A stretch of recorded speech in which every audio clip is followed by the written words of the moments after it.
So mao to another day, another mini vlog story, another unboxing parcel day, o di ba?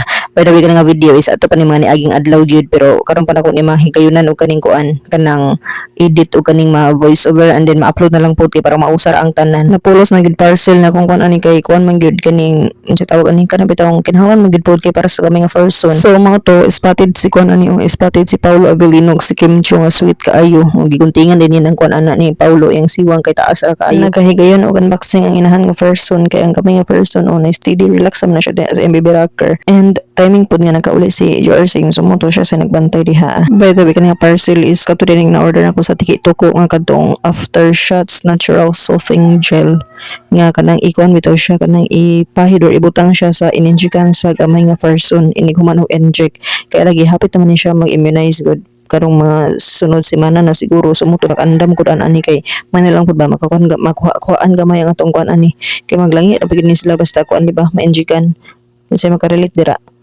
Ingna ko comment lang sa comment section bitaw kay daghan po ko nakita ang mga reviews ani sa mga inahan pud nga mga person sa tito ko nga effective gid pud kun sa ilang mga gagmay nga person dili ka daw ko na maglangi ni human og inject kay mura man daw ko mabugnawan ang mga injikan ba kinsa nakasulay na ani og gamit sa mga inahan nga person dira please kuno ko kuan ko na be comment kung unsay effects inyo mga gagmay nga person. So mao to ako na siyang gisulayan og butang sa ako ang panit and then tinuod yun nga bugnaw yun siya inigpahid bitaw kay sama sa ginayon na siya cooling effect pero wala pa pud ko kabalo kung effective bagay mo effect bigay sa kung gamay nga person po ni update ra ta mo kung unsay kuan ani kung unsay resulta. So mo to that's it for today's video. Thank you for watching. Bye yours.